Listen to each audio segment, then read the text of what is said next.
Welcome to the Conscious Pivot Podcast with international speaker, business mentor, best-selling author of Pivot, and your host, Adam Markel.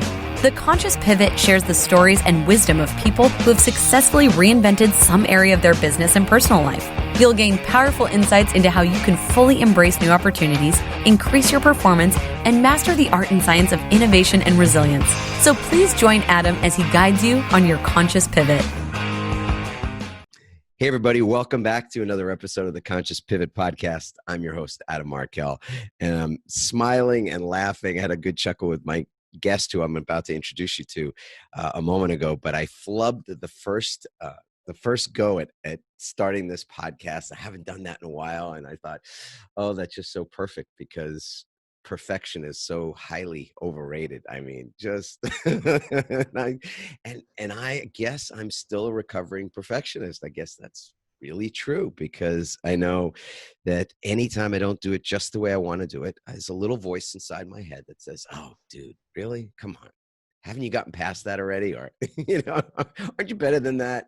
And that's total bullshit because life is just like it was when we were 2 or I guess 1 years old, when we were learning how to walk and crawling and falling and now I'm a lot past 1 years old and I'm still crawling and falling as evidenced by everything. And that's so perfect. I am really feeling enormously grateful to be here this morning and to be with a wonderful woman who has just a really bright light. I'm not an empath or anything like that. I'm originally from New York, even though we live in California now. So I'm not totally a woo-woo guy. I have a woo side to me, and they have a really practical sort of ex-lawyer side to me. But this lady is really bright, and you'll be able to hear that in her voice. And if you're watching on YouTube, of course, you'll be able to see it directly. So let me get right into telling you a little bit about Petra Kolber. She's a speaker, author, mindset coach, podcast host, DJ, and a wellness leader. Oh my God, how does she find time for all those things? We're going to find out. Who is known throughout the industry as a beacon of authentic happiness. As a keynote speaker, she inspires people around the globe to stand up for their lives and live profoundly from their hearts. Her work is rooted in the science of positive psychology, and she coaches individuals and teams on how to get unstuck so that they can become unstoppable. In August 2018, in association with Da Capo Press, Petra released her first book, The Perfection Detox. Oh my goodness, I wonder why perfection was on my mind this morning. Tame your inner critic, live bravely, and unleash your joy, which made its debut at #1 in new releases on Amazon. As a 2-time cancer survivor, she is passionate about waking people up to the precious gift of time. Her mission is to inspire people to move more, and fear less. Love that. So that they can stretch their dreams, strengthen their courage muscle, and build an inspired life full of joy and gratitude. Oh, I am very grateful to have you on the show today. Welcome. Oh, it's such a treat to be here. Thank you. Oh, so cool. So Petra, that is quite a bio. What is not a part of all that I just read that you would love for people to know about you? That hearing that, I just want to go and take a nap. I'm like, when did that all happen? Right. So, and I think what that brings up for me right away, Adam, is this idea, however this conversation is going to go, that we see someone's bio, right? We see someone's highlight reel, and we immediately compare our middle or our start or whatever it is that we're doing at the time. And that one paragraph that sounds so fancy right now is 30 years of wins and misses, of hits, and it doesn't show all the things that I didn't bring to across the finish line, didn't show all the things that I wanted to start, I never had the courage to do. So I think anytime we hear our own bio, it's sometimes like, well, there's 2 parts that happen for me. It's like, oh my God, just stop talking about me. It's like that British pride. It's like, let's just move on with it. And then there's the other part as a listener, you're like, oh, wow, she sounds fancy. But at the end of the day, we're all just human beings, especially in this new day and age, doing the best that we can and hopefully helping others along the way. Yeah. And it's and you're right. The misses are usually not included in the highlight reel. I mean, literally, because you're a public speaker. I am also a keynote speaker. And in preparing those kind of the demo or sizzle reel, that kind of thing, you don't usually put in there, oh, and by the way. Yeah. Although sometimes people have profound stories of overcoming something, and that is used, frequently as one of those things. But it's those smaller misses, I think, that are can be really depleting to our energy, don't you think? Because you and I are going to talk about resilience today, and just by way of how it is that I came to be introduced to Petra, it was through an article about resilience, and resilience has been part of the sort of DNA of our company, what we've been interested in, fascinated by for many, many years. And when I read this article, I thought, geez, I got to get this lady on our podcast to have a conversation about it. So let's go back to that question of the small misses. Do you feel like that sometimes the small mistakes that we make, they sort of have a compounding effect in some way that keeps people sort of energetically at playing in the middle, playing in that mediocrity zone or something like that? Yeah, it's a great question. Never thought of it that way, Adam. Yeah, I think so. I think it's that, who said it once? It was like, like negative words, right? They kind of chip away at us from other people. Mm. And what happens is, it's not that we make a mistake, it's how we view it. Do we view it? I say there's data in the disasters and there's research in the rejection. But I think it's the little misses that we take out of proportion. When it's not viewed as data or research or just more proof that we're trying something new, we're stretching our courage muscle, and we allow our own internal dialogue of like, see, I told you weren't smart enough. See, who do you think you were to be good? All those voices of like Christmas past coming forward. And when we just, and it's not that we're going to ignore those feelings of hurt or like the disappointments. There's a very big difference, I think, Adam, between being disappointed in something not working out and then almost like viewing like, not that we made a mistake, but that we are a mistake. So it's just this subliminal little self-conscious, unconscious rather, conversation that we probably would not share with anyone, of how we really view our own failures, our own misses, and what does that mean about us in the bigger picture of trying to, stand up for something, stand out in some way, and make a difference in the world. Yeah, among other things, you're a mindset coach, and so I want to get into the mindset of this, because for me, let's say if you asked me, and I'm going to pretend that you asked me, how do you deal with setbacks? The little ones, not just the big, sort of ones that you got to take with both hands, but the little daily ones, like somebody ignores you, they reject you, they don't respond to your emails or your text, or somebody says no, or whatever the case might be. Like in our world, somebody doesn't give you the gig, right? You're in the short list, you get on the call, you have a great sales call with the company or with the bureau, whatever it is, and then they choose someone else, all those kind of little things. So for me, I've been working on this now for some time, just sort of shifting my mind into neutral. So as part of when we talk about the mindset of resilience, I think it's important that we adopt sort of a reframing tool, or this ability to reframe something instantly. And for me, I can't sort of turn lemons into lemonade. I don't know about you, but I have trouble just making lemonade immediately out of lemons. I wish, and I'm waiting for that to happen more instantaneously. I have to get to neutral first, where I'm not in judgment of it in any way. Like, it's not fair or unfair. It's not right or wrong. I haven't been slighted at all, because the thing itself just doesn't have a meaning at, neutralize it of meaning, because we're obviously meaning making machines. So I just go, there's no meaning there. And to sit with it and allow it to be its thing without a judgment of it. That's the first step for me. What do you do as yourself with these the little disappointments that, as you say, kind of maybe chip away at your self-esteem bit by bit? Yeah, that's a great question. I think what I do with them now, Adam, is very different to what I did with them in the past. The first thing is that little book, The 4 Agreements. Don't take anything personally. And the more I can separate what I do from who I am, the easier it is, like you say, to come back to neutral. So it was like maybe right moment, right time, wrong talk. Or maybe it was right talk, right moment, wrong. So it's like all these little pieces that we have no idea of what it is. So like you said, bring it back to neutral. I love that. And I like the idea of, and then don't start writing a script. Stay with what you know for true. All I know at that moment is my talk, let's say for that bureau or that event, was not the right one for this year.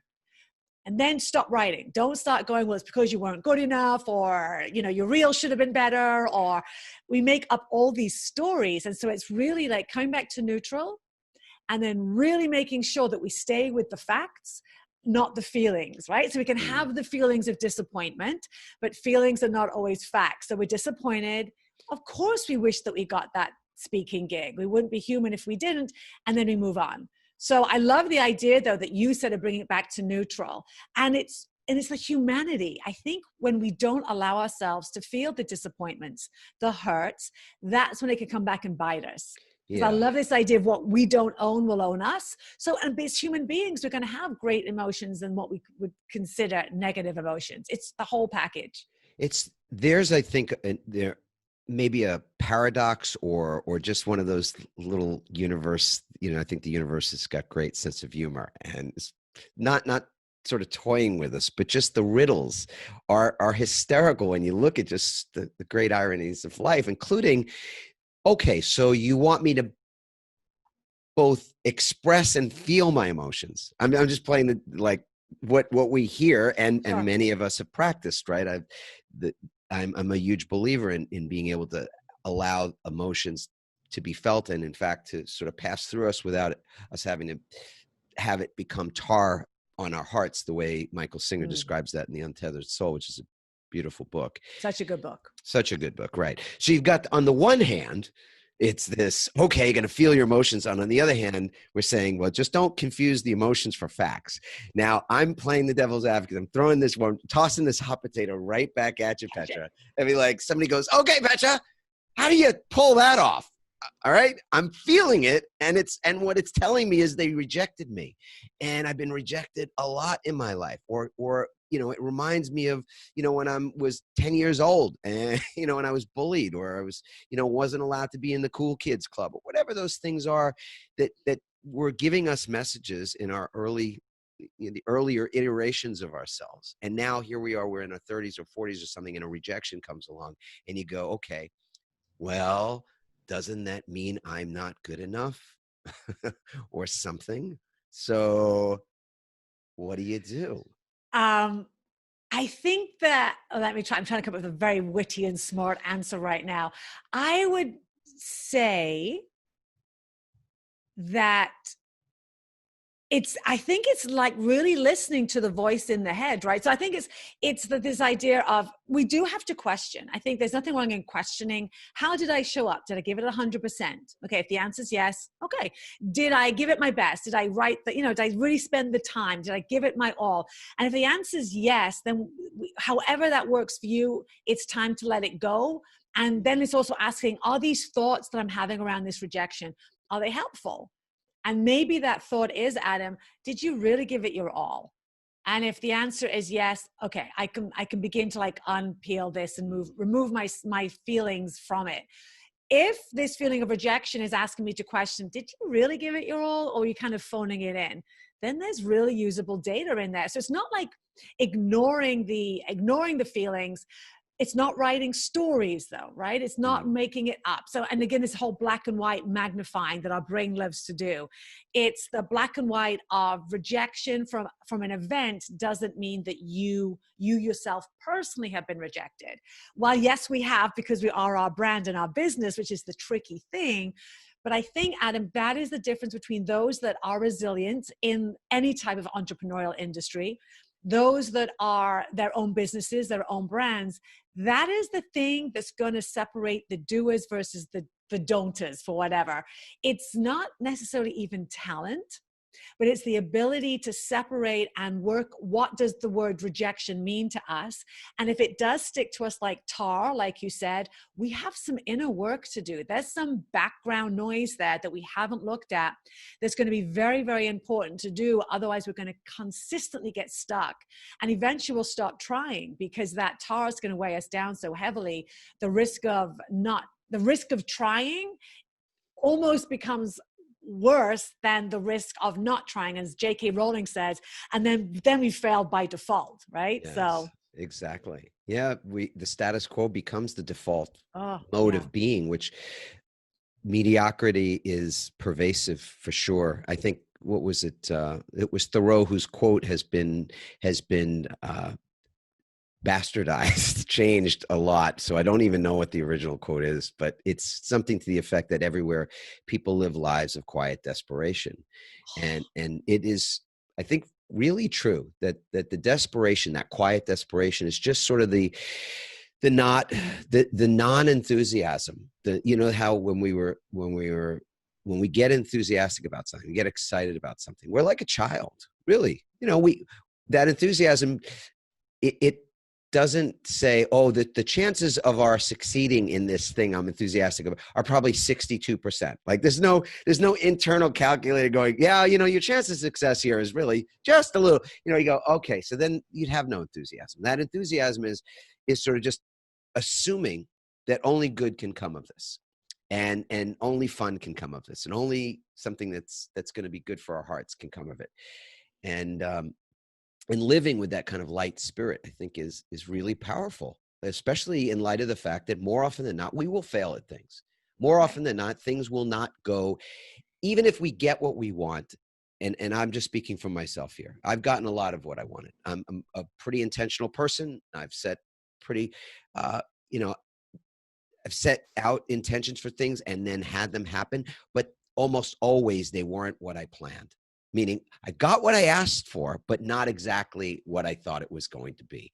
And sometimes those things that I asked for weren't good at all. And sometimes those things created challenges that I didn't expect or want. And so, you know, just even getting what you want is not all it's cracked up to be if what you're attached to is that it has to be perfect. So to go back to your sort of the through line of your teaching, you know, that this idea that things have to be a certain way in order for us to be happy. I'd love for you to share a little bit of your, you know, this is your special something, I think, to the world, this book and your teaching. Well, share a little bit about what that is.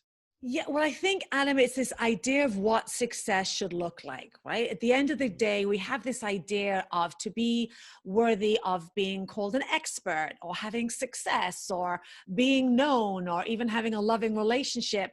We need to be a certain way. We need to show up a certain way. And that, whatever we attach to it, is often an idea of perfect. Well, if I just lost the weight, or if I was just younger, if I was just smarter, I call it your What is your I should be younger. I should be smarter. I should be thinner. I should be sexier. I should be fatter. I should whatever. I should be funnier. There's always like gap. And our brain, as you know, you speak on resilience, is this idea. And you talked about living lightly and joyfully before. And my whole idea is, if we're going to work hard, which we have to do to do work that's worth doing, why not have joy along the way? And our brain's default is to focus on the gaps, to focus on all that we're not, all that we should still be, all the difference between who I am and the person I look up to. And so when we do this heart work, I call it the heart work of really understanding the truth of what humanity needs and how we connect to individuals, we don't connect through perfection. And I know so many people that I've met who, from my eyes, are simply magnificent. What do you mean we don't connect through perfection? Because, okay, so Adam, you show up and you have this, you know, you have a perfect talk and you're perfect on stage and you look perfect and you meet me, you say the perfect thing. I am only going to feel comfortable enough to show you my perfect side. Because I'm going to start really unwillingly. We're always like, right, we're either comparing, despairing, or we want to fit in. We want to be part of the tribe. And so if I show up flawless, faultless, with no challenges, there is nothing that most humans can relate to. And we have to be relatable. In my mind, we don't have to be, but I would encourage us all, if you're in a thought leadership space, if we're not relatable, why on earth would someone choose to listen to us? I mean, there are enough great thought leaders out there that talk about perfection or talk about resilience, but there's something about us, the humanness, that someone will lodge into and go, I see myself in her, or she understands me. And if I'm perfect, how on earth am I going to understand anyone who has any sort of challenges? So that's what I mean by that. We connect through the cracks. And that kind of a standard is exhausting, right? Oh my God. I tried it for 7 years. It wore me out. People, this is kind of funny because I'm lucky in the sense that I don't have any serious sort of divots in my head. This is funny. What do you mean by that, Adam? I know. I was like, you got it. What does that mean? Yeah, I'm bald. Oh, okay. So folks are, seen the, even just the picture on the, on the podcast, I think my face is on there. Yeah. I lost my hair when I was a lawyer, sort of midway through my career. I was so stressed out. And one of the first signs of the stress were physical changes in my body, including right at the top of my head. Plus I think my mother's father was also, so there's some genetics to it, but the joy of being bald for me is that I don't have to worry about my hair anymore. And I used to. That's the, hair is such an important thing. And many people, it's like their thing. And I got to take care of their hair, and they got to wash it, they got to comb it, you got to get it just right, and products and all that stuff, which at the time I remember I loved having hair, but it was constantly a burden in that respect. And so I don't have that burden anymore. So that's one less thing I have to maintain perfection about. Right. Although I still shave my head, and that I can do in like 5 minutes in the shower, which is totally easy. But back to perfection, it can be exhausting. Just even taking care of your physical appearance, let alone your professional appearance. Yeah, and then at the end of the day, what does it mean? I mean, of course so again, often, Adam, I say, what does perfection mean to you? Because there might be people listening going, well, I try to bring perfection to my talks or my presentations. And then I just ask, perfect is only a word until you attach an emotion to it, or a feeling, or some sort of sense of self. A, who decides what perfect is? It's an illusion. And then B, if it motivates you to do your best work and you can still have joy, don't change a thing. But this message is more for people like myself, Adam, who thought that all of a sudden I had the old voices of the past, right? That I hadn't dealt with. My dance teacher said, you're never going to be smart enough. You're never going to make it. So I had that voice that I didn't really look at. It's like, whatever, I'll get over that. I'm British. We'll just suck it up and move forward. Right. But I never really stiff upper lip. And all that. Yes. And then there's also the British, who don't think too big, don't stand out, don't get too big for your britches. Yeah. So there's all these things going on that were a part of my DNA. And then I became a fitness expert. Long story, but I rose the ranks very, very quickly. And what happened was, those voices of my past, and then somehow I put on this idea that, to be an expert, I needed to know everything. I needed to be able to look a certain way because I was in the fitness world. I had to eat perfectly, and it was exhausting. And just like you, that stress will show up somehow. The world will throw you a pebble, a rock, or a brick wall. And I had a pebble that was anxiety. That was not sexy for a fitness person, so I just pushed it away. That pebble grew into a rock, which was panic attacks. And one of my symptoms, Adam, was like, if I was having a panic attack with you right now, literally within 60 seconds, it would look like I had run a marathon. Yeah. So I could hide everything. I could hide racing heart. I could hide my mind running, rampant. I could hide my blood pressure spiking. But then all of a sudden, I'd get like a little sparkle of sweat here, but it cracked. And then it would start dripping here. I'm like, oh no. And then my back was, and then literally within 60 seconds, I would be drenched. Yeah. So then my brick wall moment was, I started to turn down work for the fear of the fear itself. And so this is why the work is a burden, right? Like your hair wore you down, that extra worry. Me, as I get older, if I worry about my wrinkles or whatever, look, I had cancer. I lost my hair. It was quite a freeing moment. I'm not going to say I wish that I have a great shaped head. I learned a lot. No divots in your head, I right? have no divots. I have a great shaped head.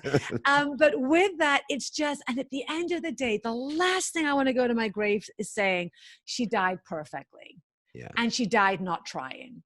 Mm. Because to do anything perfectly means you don't try. Because to try means you've got to learn, you've got to fail, you've got to fall, you've got to get up. You have to ask for help. Perfection, how can I ask Adam for help? I should know everything. I'm the perfect expert. It's exhausting. It's debilitating. It's unrelatable. And when I let go of that burden of trying to hide it, that's when I became relatable, because I didn't realize people saw Petra as the perfect fitness person. You know, people loved what I did and I was inspiring, but they never really connected to me. It was always like this little separate between me and them. And then when I brought to light this idea of like, man, I suffer from anxiety and panic attacks, they're like, you do? And then all of it was no longer me and them. It was us. Yes. We were in it together. I knew enough to get them through to the other side, but I had the empathy now. I had the compassion to say, while your story is different, I understand the struggles. That's what I meant before, Adam, that perfection, how do you relate to perfection? Because there are no struggles. So, yeah. It's interesting because the social media scene has for a long time, I think, perpetuated so much comparison and comparison anxiety, which I'm just making that term up in this moment. I don't know if it's good, but but it's just one of those things that, and I have an anxiety, not so much an anxiety story, but I worry. I've been a worrier since I was a kid. I used to bite my nails when I was a kid. I stopped doing that sort of right after I got married. And I thought to myself, gosh, I wouldn't want to be married to somebody who was biting their nails. So it's just Good move. I really turned that around on myself. I was like, all right, so self-loathing 101, you know. But that worry I used to feel like it served me as a lawyer, that I would worry better than my competitors. So in a case, I would worry more than the lawyers I was up against, and therefore I could win. And I won a lot because I felt that worry drove me. But where it was driving me after about 18 years in that practice was it was really driving me into an early grave. And I saw it happening for a lot of my colleagues, and whether they were succumbing to it physically, I certainly saw it sort of mentally, emotionally, they were miserable. And, you know, at 60 or 70. So I was just looking down the road at what my life might be like. And it was a pretty ugly scene.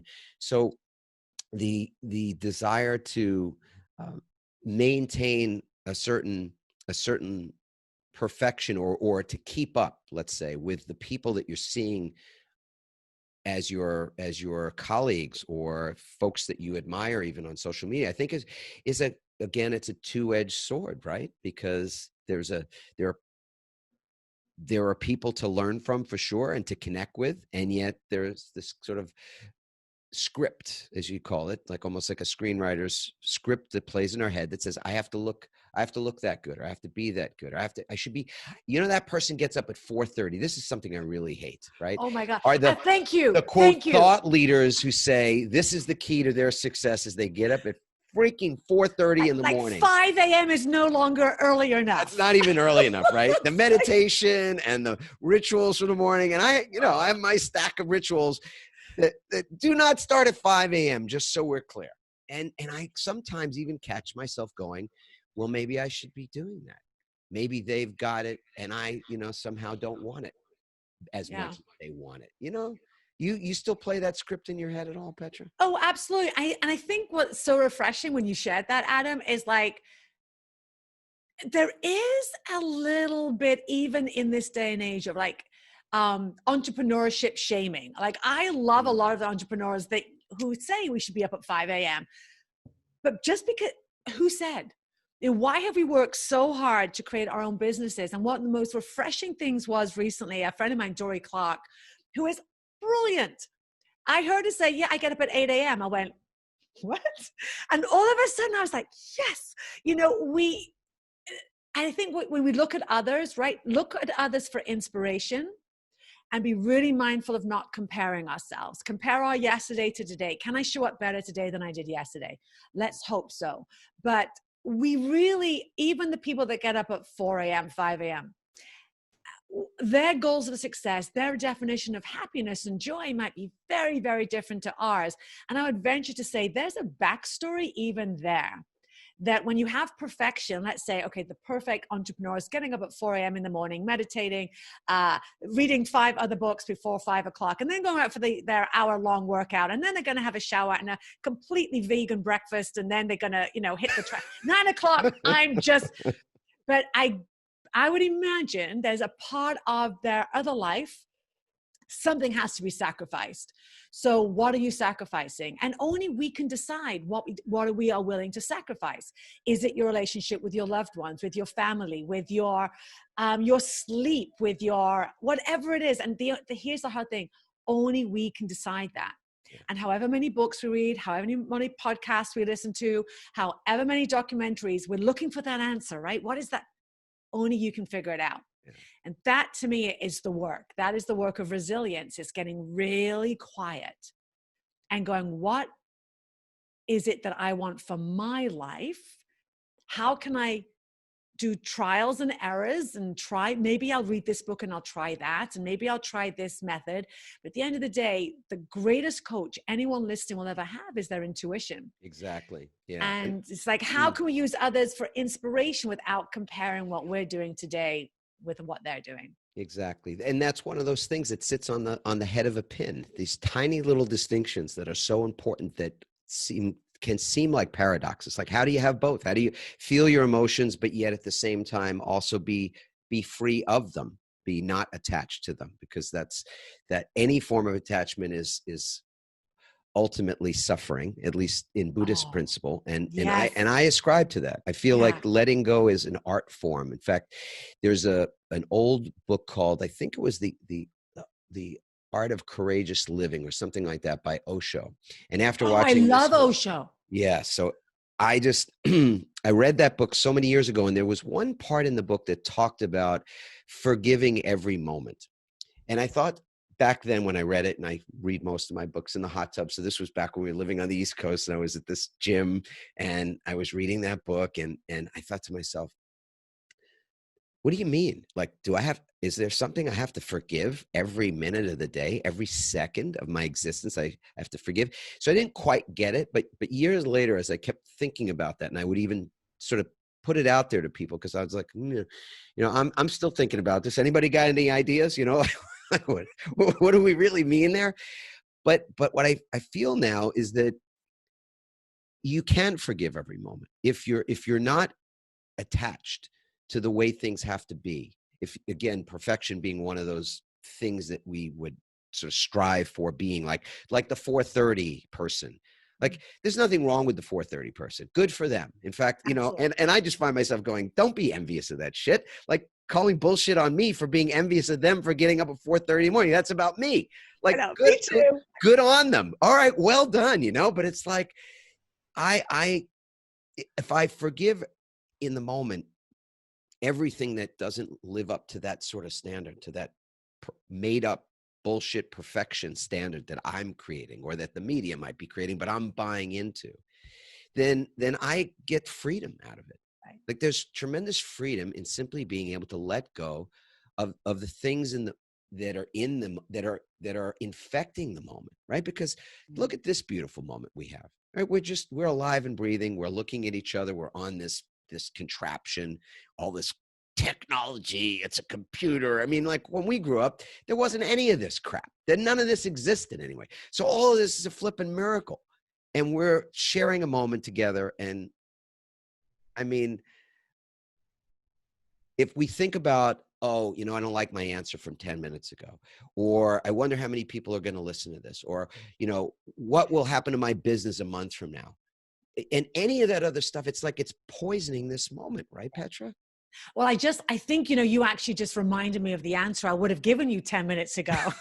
And I was still going, damn, that wasn't a perfect answer. But when you asked about how do we have the feelings, right? Acknowledge them, but also let them go. I mean, that's, again, this is the deep inner work that no manual, you just gotta, this is the difference between teaching it and living it. Yeah. And like one of my favorite Buddhist teachers, Pema Chodron, says, and I think this is maybe where I could weave it back into how do you notice the feelings but let them go? She says there's a difference between pain and suffering. I love this. Pain we will all feel. And right now in the world that we're in, there's a global pain, right? But the suffering is optional. When we pull up those feelings into our head and we spin them over and over again. And at the end of the day, what she says is suffering, like you had mentioned, is wanting things to be different than they are. Yeah. And so when we can be with those feelings, the good ones and the not so good ones, and just sit with them and not get attached to them, but also be okay with how things are in this moment and this moment. And again, it sounds so simple, but it's not easy. Right. That is the work where we get to be resilient and bring our joy and work hard, but not from a place of fear and doubt, but a place, like you said, when we're 1-year-olds and 2-year-olds, and before someone said, what are you doing? From curiosity and possibility, and from the front of our brain that allows us to see all the good versus our reptilian brain that's always protecting us from what might go wrong. Yeah. So, oh my goodness, so true. And that forgiveness idea for me is about being able to release, to just release things, because when I forgive them, I'm letting them, I'm releasing them from whatever my judgments are around them. And I think it's the hardest thing in the world to practice that for ourselves. And I couldn't agree with you more. I'm so happy that you keep reflecting back and edifying that this is what builds resilience, this kind of inner work. We often talk about resilience as being holistic, that it's mental, it's emotional, it's physical, and it's spiritual. And there's a beautiful section in A Course in Miracles. I think it's chapter 30. I haven't looked at it in probably at least a month now. I'm going to pick it up. I have the book right here, so it's good. I won't be too far from it. Called The New Beginning, chapter 30, where the principle is, how do you create the day that you really want to have? What's the steps? What's the formula for creating a happy day? Just your work. It's so beautiful. And I won't outline the steps because I torture myself to remember them anyway, although I do remember them, but it's better to read it. Honestly, take it in. Chapter 30 of A Course in Miracles. But the sort of ending point of this, creating the day that you want, is that we give ourselves the day we want, because that becomes the offering that we get to give to the world. That we can't give the world anything we don't possess ourselves. So you can't give people love that you don't possess. If you don't love yourself, you can't love anybody any better. And that's, so it's one of those little riddles that sits on the head of a pin, and you go, what? Yeah. I mean, that to me is that's it, right? It's like, that saying, you love thy neighbor as thyself. And I think that's why we're all struggling so much, because when do we take the time to actually, I don't even go to love yourself. A lot of people like coach, I say, let's just get to you liking yourself, even that would be a win, because I often said the longest distance any of us will ever travel is from our head to our heart.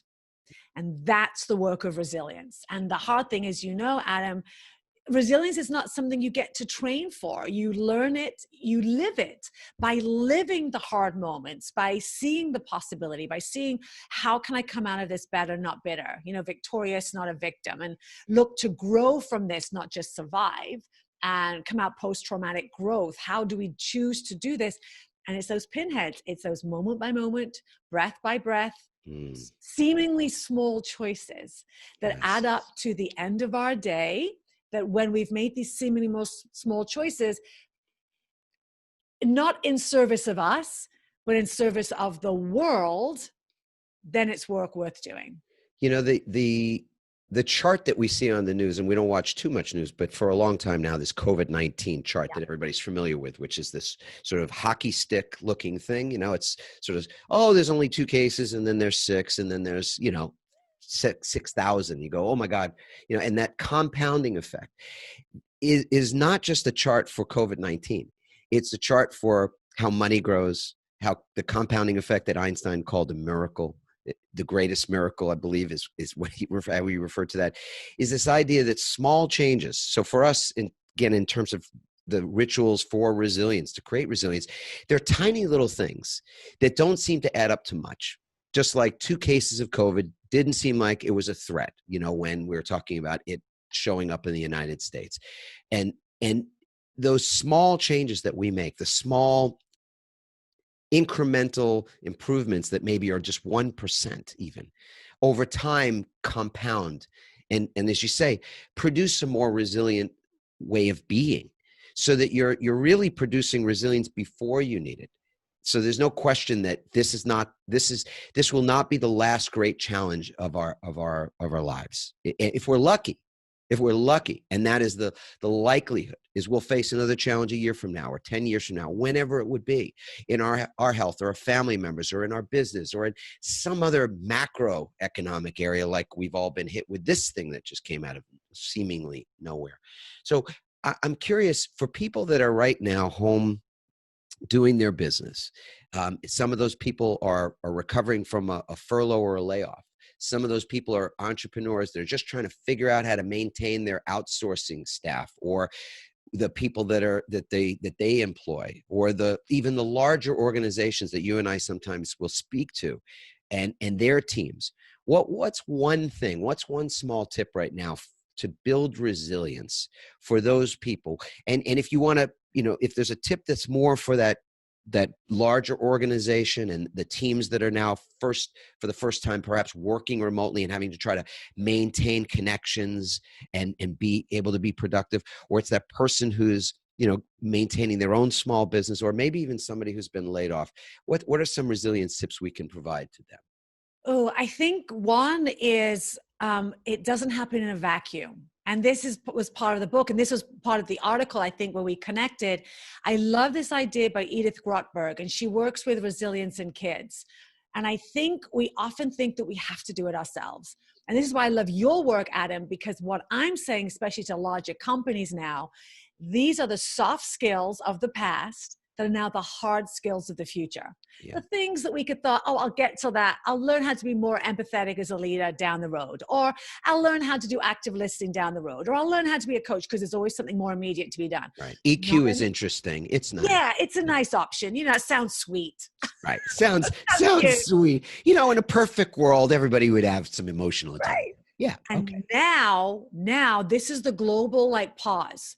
This to me, okay, for the bigger picture, if you choose to look at this, because it's a choice, I'm not saying it's easy, it's not easy, but is it a choice? We get to choose now, how do I want to show up as a leader moving forward? Do I want to stretch my resilience, my empathy, my courage? So there's 2 things. I think now it's seeing the human behind the human being behind the human doing. It's not the title, it's not what they do at work, it's everyone is suffering. So it's learning now to deal with these other things called grief, a global grief. A global grief, yes. Global grief, anticipatory grief. We're going to go back, but we don't even know what we're anticipating for yet. Right. I think it's also, as leaders, learning to say, I don't know the answer. Oh my God. What a concept. What a concept. I think transparency, honesty, vulnerability. What? I know. Don't even say it, Petra. If the scientists don't know, how are you expected to know? And I think what your team does need from you is a sense of security that they can bring their whole self, not just their perfect self. So they can, to me, it's creating a new culture where it's hope and doubt, possibility and dreams, worries and potential future. It's not just I'm going to bring my best self to work. We need to leave room for the emotional intelligence of the workplace. So I'm hoping we're actually going to come back. It's going to be a long game, but better than before. And then the one tip I would give to I'm challenging you on this, and the reason I'm doing it is because I want you to do it to me. All right, because I've said that. I talk about this is the great opportunity of our day, just like in 2008 when people were freaked out about, as a result of the financial crisis, there were people who were seeing opportunities and created things, grew things, did things, like when Polaroid was going bankrupt, Instagram was getting $2 billion. So at the same time. So disruption, as a friend of mine likes to say, is disruption's only disruptive because you didn't think of it. Like the only reason you think something's disruptive is because you didn't come up with the idea for it, right? So you're talking about opportunity right now, and I'm asking you, so expand on that. Why is this a time when people should actually be thinking, yeah, there are great opportunities. I should be optimistic now when I can't even see. When I used to be able to see sort of 18 months into my future, and now I can't see 18 days into my future. I would say invite you to consider, how did that 18 months really look like to you? I think a lot of us were so busy going, that if we really look through that heart lens, right? Through the lens of empathy, and what do I really want for my best possible future? Is that really what you want?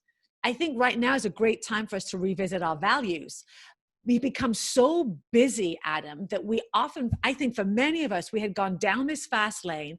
We now had moved into this road of should do this. Well, I've done this now, so my next step move is this, should. And when is the last time you actually sat still long enough to ask yourself, what do I want? We've gone, I should do this, I must do that, I should do this, I got time for this. And now we've been put on this pause, and that commute time or the extra time, instead of shoving in one more Zoom call, maybe get quiet for a second. I felt like that this was the universe going, I can't breathe anymore. I've given you this beautiful gift. This is a bit like, this is the woo-woo part. I felt like I don't know, do I say this out loud? Oh, please say it. Okay, I feel like there might have been another option coming down the road that we hadn't seen yet. Yeah. Like a World War III. Pretty dire. I think there was something way worse than this that we could not anticipate.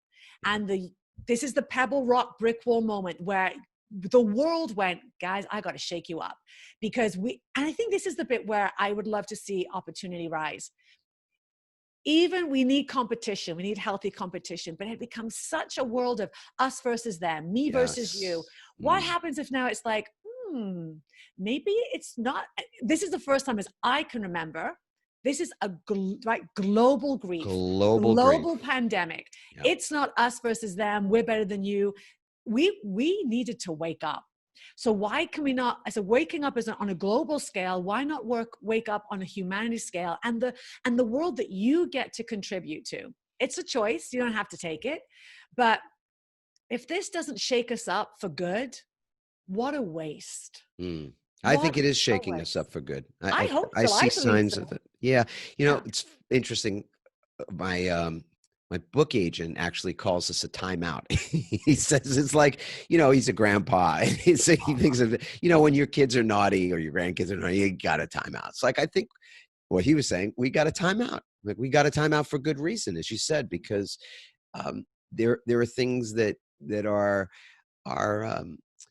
just in need of a recalibration. I mean, we know the environment, regardless of what you believe about the environment, to see the kind of extreme weather conditions and other things that just don't necessarily, you can't look at those situations and not question, what can we do about it? Is there a way to make that situation better?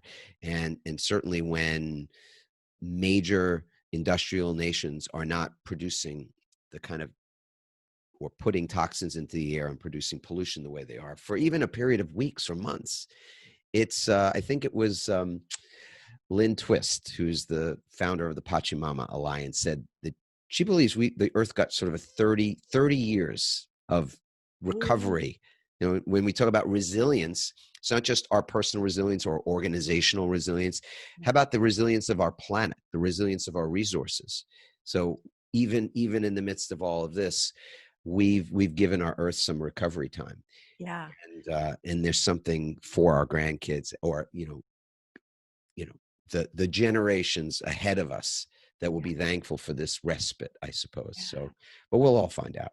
I love that. What a great idea. And just really quickly, I forgot to actually get back to my point of, like, with resilience, like, I like this idea by Edith Grotberg of the triangle, right? This is the time I am, I have, I can. I am is all your strengths, right? I am, you were amazing before you. Let's elevate our strengths. I have my team, I have podcasts to listen to, I have people around me that I can rely on. It's not just us and them. And then I can. Maybe I'm not empathetic yet. I don't know how to use technology yet. It's all the skills that we can do. So resilience it's who you are, it's who you can lean on, and it's what you can still do in the future should you choose to. And it's like a muscle, right? You got to use it to, yes, or you lose it. That's so true. So true. I've loved this conversation. I've got one last question for you, which Uh-oh. is about your resilience, Oh, which okay. I ask everybody, what's one ritual that you have right now? And has that ritual changed even? Because I know some of us have had rituals, the same ones for, many years, et cetera. So is there one ritual in particular in this time that you have adopted or that you're doubling down on right now to produce that greater resilience in the midst of a lot of uncertainty for you, for me, for everybody? I don't know anybody that's got total clarity at this moment, or Yeah. the transparent, the ability to see too far ahead. So Yeah. what's that ritual for you? I think the big ritual is I get out into nature every morning. Luckily for me, I'm in New York City. I live close to the park. I get out and I get into nature because like you had said right now, oh my gosh, you go into Central Park, the birds are having a field day. It's like, I don't know what's going on. It's like, So what's happening? Yeah. I know. So I literally go, I find a little quiet bench, all these places that I lived by Central Park for so long. I find these little new sitting places. I get really quiet and I just be with I just listen to all that's going on around me. And it reminds me of two things: that nothing stops, nature doesn't stop. And it's also another side of it. It helps me remember kind of how insignificant in some way I am in this big global picture. And then from that place, what really has helped me in the resilience is serving, be a servant leader. How can I help? And then through that, I just reminds me of my sense of purpose moving forward. So it's being mindful in the moment in the park, Yeah. being a servant leader in the moment, and then helping hopefully move us all forward in a small way that I can contribute. Yeah. It's beautiful. I think in the Bible, it's referred to this is a term that's difficult to define. It's kind of an ineffable thing called meekness.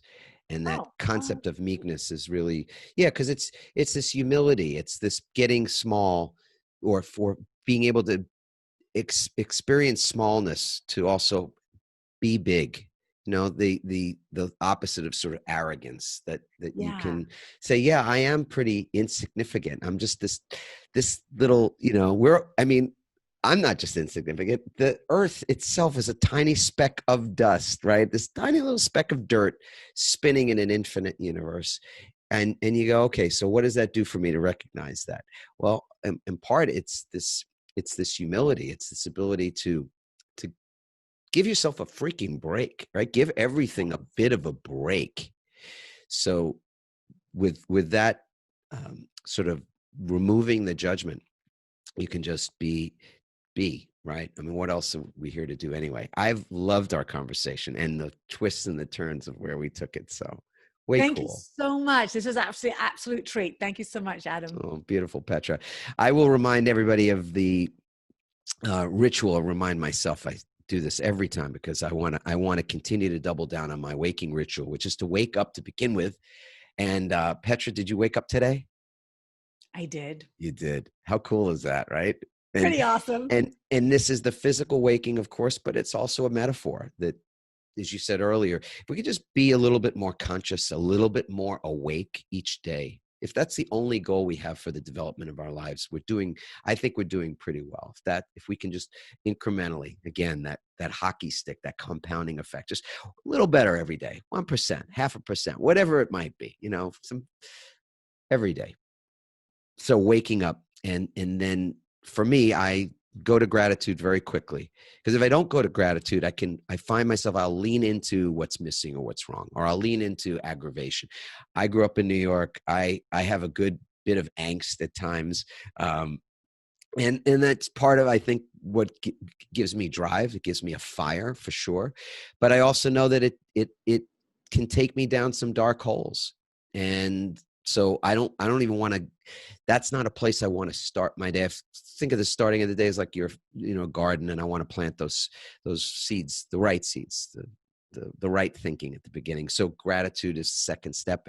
And for me, I express the gratitude verbally. So I'll put my feet on the floor. I take 10 seconds. And this was the topic that was the TED talk I gave, was all about just four simple words that can change your life, change my life anyway. I don't know about anybody else's, but I say, I love my life. Those are the 4 words I say at the beginning of the day. So I ask you, Petra, do you love your life?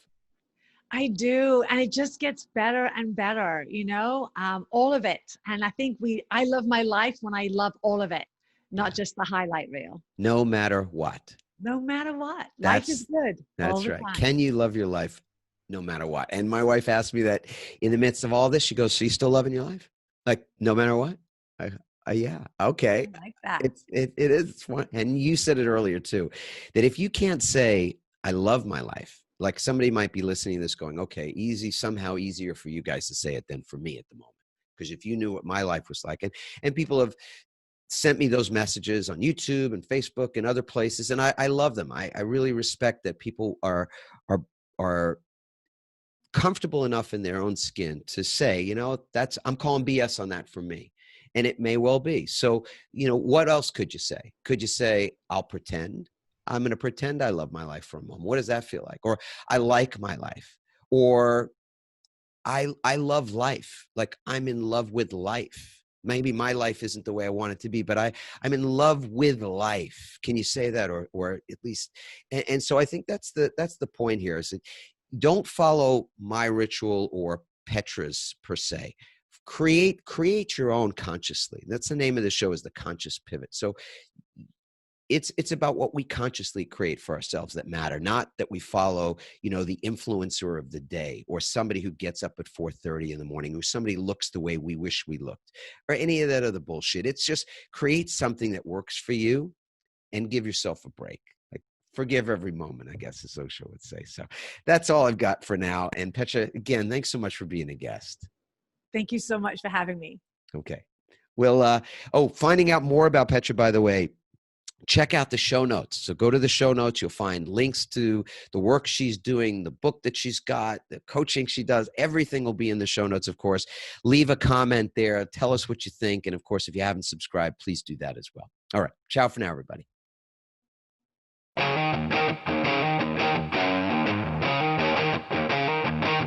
Thanks for listening, everyone. We hope you now have the tools and greater insights to navigate your own pivot. Help us inspire others by sharing this episode and leaving your comments over at adammarkel.com/podcasts. For more tips, strategies, and support as you consciously pivot into a new business and lifestyle you love, join our Pivot community on Facebook at pivotfb.com.